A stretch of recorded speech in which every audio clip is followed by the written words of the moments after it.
Well, the Barcarolle, the tune by Tchaikovsky, it is of course one of the most popular piano pieces in the world. Everybody knows the tune. Very often people don't know the title, but they do know the tune.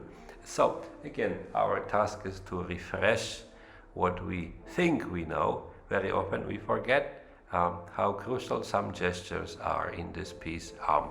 Well, first is the phrasing. The phrasing is clearly marked. These are the longer melody that goes up, and then we have a kind of release diminuendo, right? So very important, the first tune. These are the highest, loudest note. And less and less. Second time, it is different. It has to be different. It is marked more because it is modulating to the relative major key.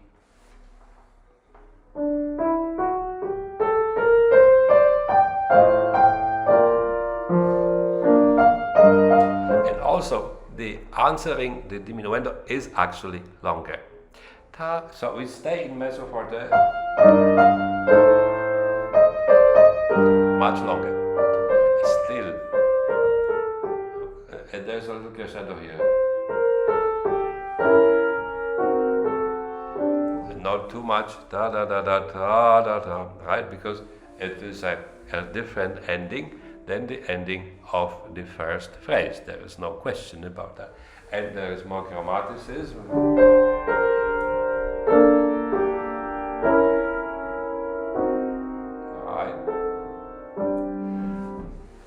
Second element that immediately comes to mind in this section is the counterpoint. We have a little answers. We have this is not a solo line. There's kind of a duet, and that duet is kind of first shy. The partner is kind of shy. In the second section, in the final section, after the middle section, the duet partner has much more to say. So let's see what happens. There it is. And then, and here. This one I would recommend playing without pedal. Without the pedal, because it is the absolute end of our diminuendo. And in this register, pedals tend to make it too loud, much too loud.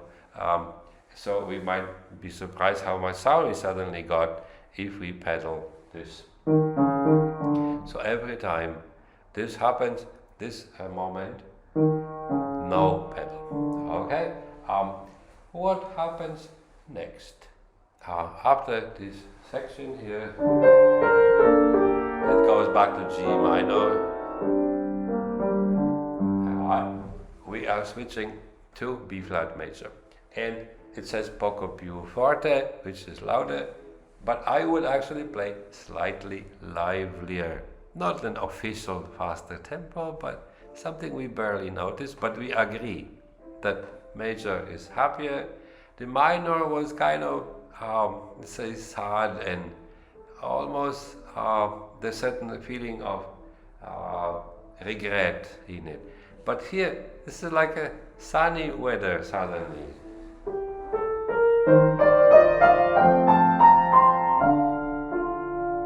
Left hand never stops saying something. Alright? So I would say slightly livelier tempo, but also different articulation. If you look at measure 3, this is legato. Very legato. Legato meaning no high fingers, meaning just moving fingers very close and shaping with the arm or the, like Chopin said, everything, the breath of the phrase is in the wrist. In the wrist. That's what Chopin said. So I would do that. However, in this, when it switches to B flat major,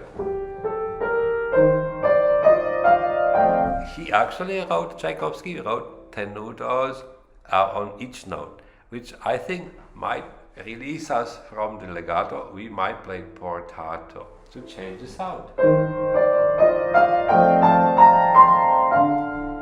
Now back to legato. Legato on a diminuendo, right? So that is the what happens basically in the on the first page. One important measure is measure 22, when it turns around and goes back to the initial material, and the left hand has the longest solo so far. Right? I would take some time on this measure to show this. Okay. And then left hand ta ta ta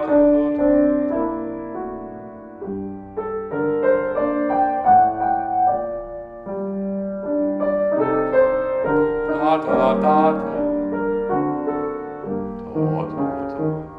Okay, so this measure, the 22, as we need more time to switch from B flat major back to G minor. We have a middle section in this piece which is quite varied. It has three types of material. The first material is that melody which is in thirds and then in octaves and sixths. This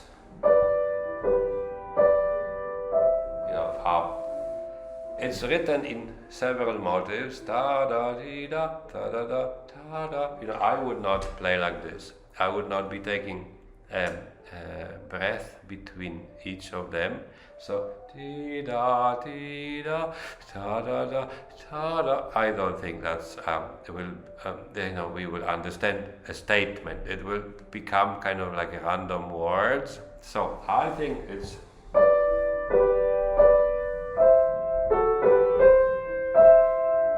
That's the first ending. Then more diminuendo.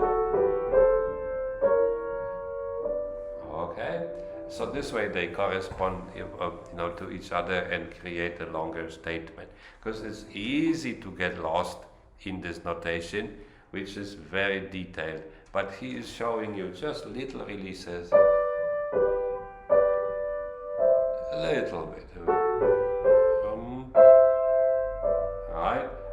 So yes, not everything legato and ignore his notation, but yet try to think in longer statements, in longer phrases. Then we have the same phrase in octaves,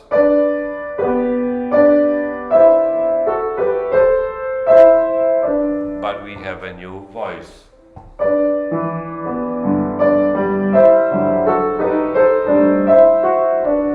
As if left hand wanted to interrupt or bother the main melody.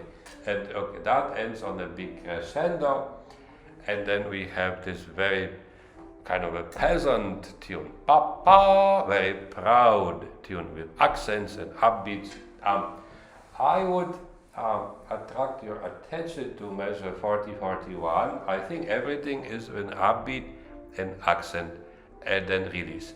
Ta ta ta ta ta ta ta ta, which makes very often the first note in a measure, in a bar, lighter. It's kind of interesting.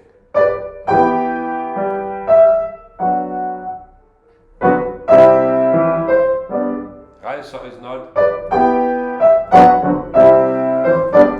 No, it is. Which means there is a space between these two 8 notes in 41. First 8 note is an ending, and the second 8 note is an upbeat to the next accent. Ta ta ta ta ta ta, which means there is a space between them. It's kind of hard to in a sense, but it's musically makes complete sense.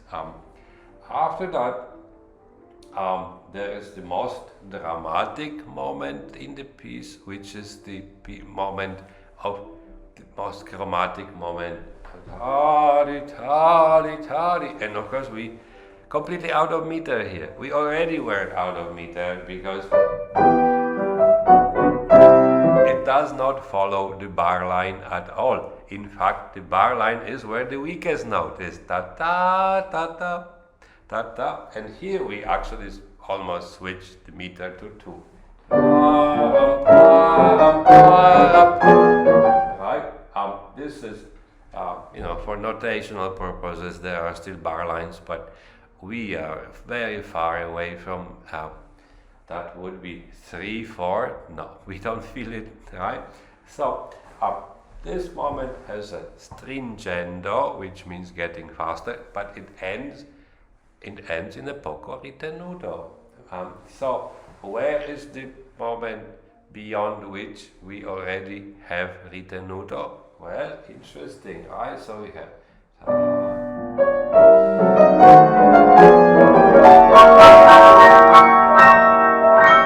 I think the last 2 quarters, or maybe the last 3 chords, tram, tram, where we have a delay. Certainly the last quarter, tram, tram, and you can slow down the rolled chords. Actually, that arpeggiated chords can also be on its own. The arpeggio can be slower.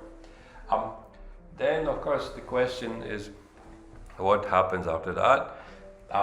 Is it the diminuendo? Some people play diminuendo, right? I like it. Other possibility, the other way around, crescendo.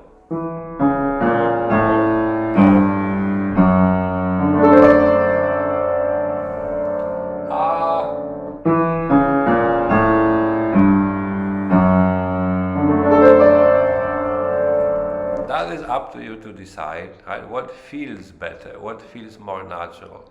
I like it both ways. The composer said the chord is still forte.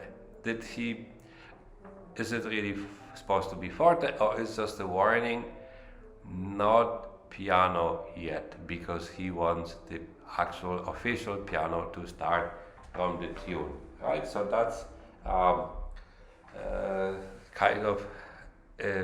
we need a natural response. We need to search in ourselves what our intuition tells us.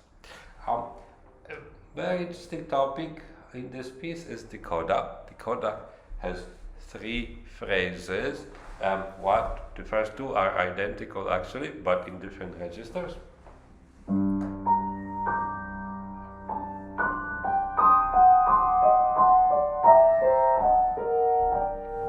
We have 2 voices. I would show both of them. Actually, the more beautiful one is the top, right?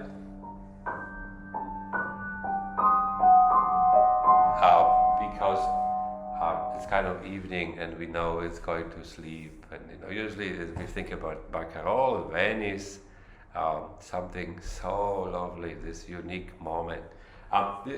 This phrase ends with 2 responses, in the alto voice and then in tenor. You have to be a little careful in the tenor with pedal.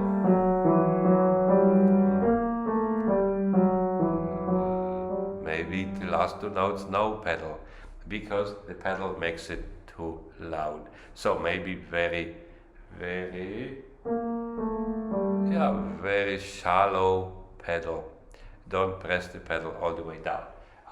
The answer is of course lower. I like in the answer more of the lower voice this time. Okay. And then what is interesting is likely that we have now the final phrase happens to be the longest phrase of the piece. It starts pianissimo and no crescendo yet. Very pianissimo. Stay in pianissimo for a while. then slowly, maybe louder and loudest place,